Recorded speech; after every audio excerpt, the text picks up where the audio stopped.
আসসালামু আলাইকুম রহমতুল্লাহ বারাকাত।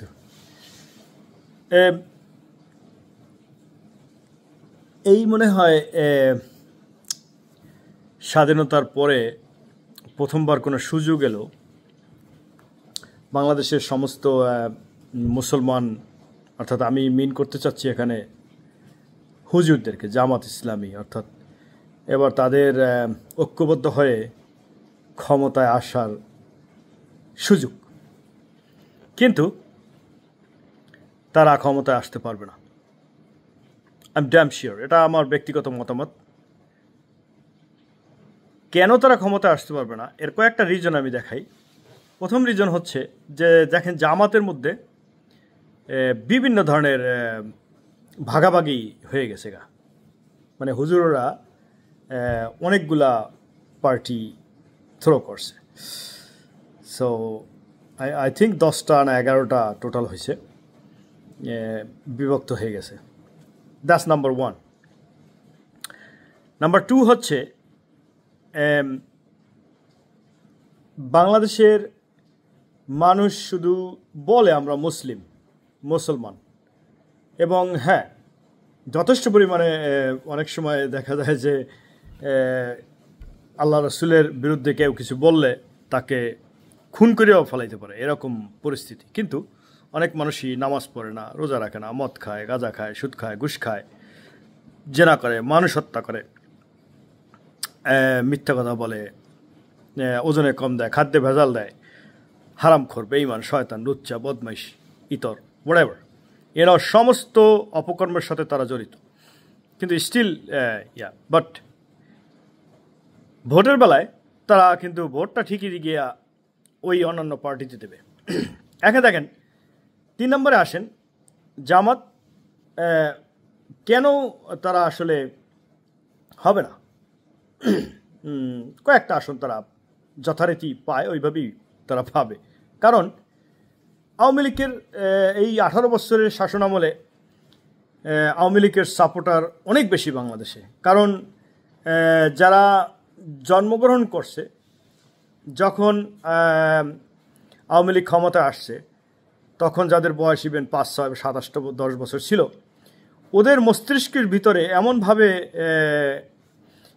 বিভিন্ন জিনিস সংস্কার করে, অর্থাৎ যেমন শিক্ষা ব্যবস্থা বা অন্যান্য হোয়াটএভার, আপনি যেখানেই যান না কেন, আওয়ামী লীগ, শেখ মুজিবর, শেখ হাসিনা, শেখ রাসেল, শেখ রেহানা, শেখ অমুক, হোয়াটএভার, তাদের মস্তিষ্কের ভিতরে এমনভাবে ঢুকানো হয়েছে। অর্থাৎ 20-25 বছর বয়সী যে সমস্ত ছেলেপন আছে শূন্য থেকে, তারা বাংলাদেশের আমার মনে হয় আপামর সবাই আওয়ামী লীগ। কারণ পজিটিভলি ওদেরকে আওয়ামী লীগ বানানো হয়েছে সুন্দরভাবে। নাম্বার 2, ওরা তো আর জামাতকে ভোট দেবে না, ওরা দিলে আওয়ামী লীগকে দেবে। এখন দেখেন বিএনপি যারা সাপোর্ট করে, বিএনপি বেশিরভাগ যারা নিরপেক্ষ টাইপের লোক, এরা বিএনপিতে ভোট দেয়। আবার যারা একটু বয়োবৃদ্ধ, তারা বিএনপিতে ভোট দেয়। আবার যারা একটু ভালো প্রকৃতির মানুষ, তারা বিএনপিতে ভোট দেয়। বিএনপির লোকগুলোই একটু একটু অন্যরকম। হ্যাঁ, খারাপ ভালো সব মিলিয়ে সবাই, বিএনপির মধ্যেও একেবারে খারাপ মানুষও আছে। তো ওগুলো সব কিছুর মধ্যেই থাকে। ইভেন জামাত, শিবির, হোয়াটএভার, তার মধ্যেও আছে, সব জায়গায় আছে। সো এখন বিএনপির লোকেরা বিএনপিতে ভোট দেবে, আওয়ামী লীগের লোকেরা আওয়ামী লীগে ভোট দেবে। আর যারা সাধারণ পাবলিক আছে, তারা চিন্তা করবে যে না, হুজুররা তারা ঐক্যবদ্ধভাবে এক হয়ে আসতে পারে না, যে একজনই প্রধানমন্ত্রী হবেন এবং সেই 300 আসনে নির্বাচন দিবেন, এবং তাহলে না একটা সম্ভাবনা থাকতো। কিন্তু দেখেন, প্রত্যেকে আলাদা আলাদাভাবে তারা 300 আসন নিয়ে করছে। এরপরে আরও তো 40টা পার্টি আছে, 40টা না 41টা পার্টি আছে, তারাও তো তাদের ভোট নিয়ে যাবে। তাহলে কীভাবে জামাত বা হোয়াটএভার যাই বলেন না কেন, হুজুররা আর কি, আমি বলি যে ধর্মভীরু বা ধর্মপ্রাণ যারা আর কি আছেন, যারা আমরা, মানে আমি তো নর্মাল পাবলিক, যারা আর কি আই মিন লাইক হুজুর বলি আমরা যাদেরকে, তারা কিভাবে ক্ষমতা, আমি চাই যে তারা ক্ষমতা আসুক, কিন্তু আসবে কিভাবে? তারা ক্ষমতা আসুক, দেশে শান্তি ফিরে আসুক, ইসলামের আইন বাস্তবায়ন হোক। আমরা 91% মুসলমানের দেশে যদি ইসলামের আইন না থাকে, তা থাকবে কোন দেশে? তো হোক, এটা আমি চাই, বা আমার মতো অনেকেই চায়, কিন্তু ইটস নট পসিবল, কারণ তারা নিজেরাই ঐক্যবদ্ধ হতে পারছে না। প্লাস আওয়ামী লীগ বা বিএনপি, জাতীয় পার্টি এবং আরও যে অন্যান্য 40টা না 41টা না 42টা দল আছে, তারা তো ভোট নিয়ে নিচ্ছে, এবং জামাতের ভোটগুলো এদিক ওদিক চলে যাচ্ছে, কারণ তারা দেখতেছে যে না, জামাতকে ভোট দিয়ে ভোটটা নষ্ট করবো কেন, এ তো হবে না, তাকে ভোট দেবে কি জন্য?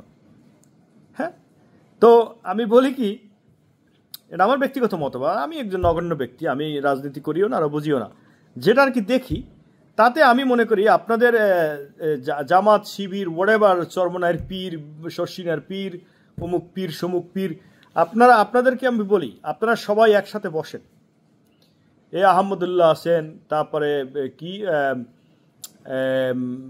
যে অল্প দাড়ি, ওনার নাম কি, অনিতা আহমদুল্লাহ, সরি, আর একজন আছে আজহারি আছেন, তারপরে আবু তাহা আদনান আছেন, আব্দুর রাজ্জাক বিন ইউসুফ আছেন, এরকম অনেক আছেন, একজন আর দুইজন না, বহুত মানুষ। আপনারা সবাই বসেন, আপনারা এত বড় বড় জাদ্রেল আলেম, মুফাসসিরে কোরআন এবং ইসলামের দায়ী, আপনারা সবাই বসেন, জামাতের অন্যান্য লোক, অন্যান্য সবাইকে নিয়ে একসাথে এক টেবিলে বসেন, যে আমরা সবাই মিলে 330টি না কত আসন, এবং এর মধ্যে একজন প্রধানমন্ত্রী হবে।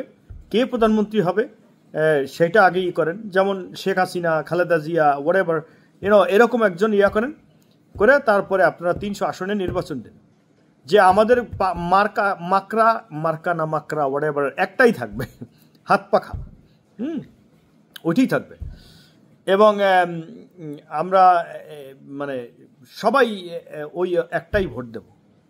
হ্যাঁ, তো এটা যদি না করতে পারেন, তাহলে আপনারা কোনোদিন এই সুযোগ হারাইলে, কারণ আমাদের ডক্টর মোহাম্মদ ইউনূস স্যার, উনি যে আপনাদেরকে যে সুযোগটা দিয়েছেন এই বছর, আপনারা ইতিপূর্বে স্বাধীনতার পরে আপনারা এই সুযোগ আর কখনো পান নাই। তো যখন পেয়েছে, তখন আপনারা এই কাজটা যদি করতে পারেন, যদি সম্ভব হয়, তাহলে আপনারা মানে হয়তো আপনারা ক্ষমতায় না যাইতে পারলেও আপনারা অনেক বেশি আসন পাইবেন, আমি মনে করি অনেক অনেক, যেটা আপনারা অকল্পনীয়। আপনারা সংসদ লড়াই লইতে পারবেন, আপনাদের দাবি আদায় করতে পারবেন, যে যেমন ধর্ষণের বিচার হয় না, হত্যা মামলার বিচার হয় না, তারপরে মেয়েরা উস্কো খুস্কো চলাফেরা করে, ছোট ছোট ল্যাংটা ফ্যাংটা হয়ে চলে, ছোট ছোট কাপড় চোপড় পরে, পর্দা করে না, ইত্যাদি ইত্যাদি। তারপর সুদ খায়, ঘুষ খায়, ওজনে কম দেয়, খাদ্যে ভেজাল দেয়, মানুষ খুন করে, এমন কোনো পকেটমার করে, চুরি করে, ছিনতাই করে, ডাকাতি করে, জেনা করে, বেবিচারি করে, এমন কোনো খারাপ কাজ নাই যে বাংলাদেশে না হচ্ছে, এমন কোনো খারাপ কাজ নাই। তো এগুলো সবগুলা না পারলেও আপনারা দাবি দেওয়া নিয়ে দাঁড়াইলে সংসদের মধ্যে কিছু কিছু আপনারা পূরণ করতে পারবেন, যাতে করে দেশের মধ্যে শান্তি শৃঙ্খলা ফিরে আসে। এখন দেখেন, বিভিন্নভাবে মানুষকে পুলিশ, আর্মি, যাই বলেন না কেন, প্রশাসনের যারা আছেন, তারা মানুষকে বিরক্ত করতেছে। সাধারণ মানুষ বিভিন্ন প্রশ্নবিদ্ধ হচ্ছে রাস্তাঘাটে। This is not fair. এটা কখনোই এটা হতে পারে না। আপনারা যদি আসামি চিহ্নিত করে, তাকে সরাসরি ধরে নিয়ে আসবেন। কেন আপনারা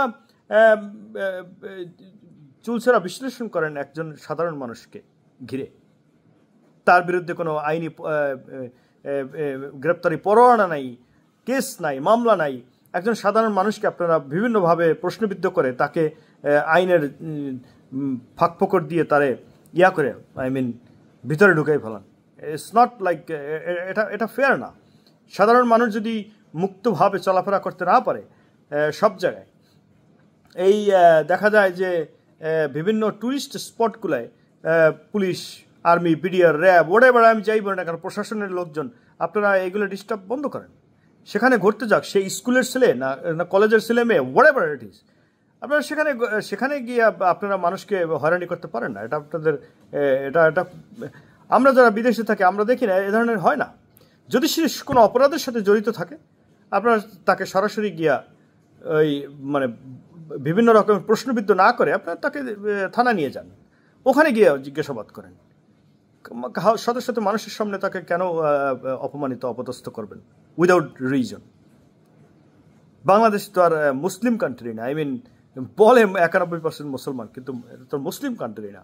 সো অতএব মানুষ প্রেম করতেই পারে। সো প্রেম করা কি কোনো অপরাধ বাংলাদেশে? বাংলাদেশে না, অপরাধ না। বাংলাদেশে প্রত্যেকটা মানুষ প্রেম করে, almost everyone, majority percent. So প্রেমের অপরাধে আপনারা তাকে শত শত হাজার হাজার মানুষের সামনে অপদস্থ করবেন এবং সেগুলো আবার ভিডিও করে ভাইরাল করে দেবেন, সারা দুনিয়ার মানুষে দেখবে। It's not fair. সে যদি অপরাধ করে থাকে, আপনি যদি মনে করেন যে প্রেম করা অপরাধ, তাকে ধরে নিয়ে থানায় নিয়ে যান, সেখানে গিয়ে জিজ্ঞাসাবাদ করেন। তারপরে আপনার যদি মনে হয় তাকে লকআপে ভরবেন তো ভরেন, আর যদি মনে হয় না একে ছেড়ে দেওয়া উচিত তো ছেড়ে দেবেন। It's up to you. আপনারা আইন নিজের হাতে তুলে নিন। সো এনিওয়ে, আমি ও কথা বলতে চাই না, আমি বলতে চাই যে জামাতের কথা, অর্থাৎ ইসলামের অনুসারী যারা ঠিকমতো রোজা নামাজ করে, আমরা তো ওই রকম না, আমরা পাপী বান্দা। আমরা চাই যে ইসলাম ফিরে আসুক, বাংলার জমিনে ইসলাম কায়েম হোক, আমরা চাই। আর সেজন্য আমি বলবো যারা আছেন নেতৃত্বস্থানীয় সবাই আপনারা ঐক্যবদ্ধ হন এবং আপনারা ক্ষমতায় আসেন। ধন্যবাদ সবাইকে। আসসালামু আলাইকুম রহমতুল্লাহ বারাকাতুহু।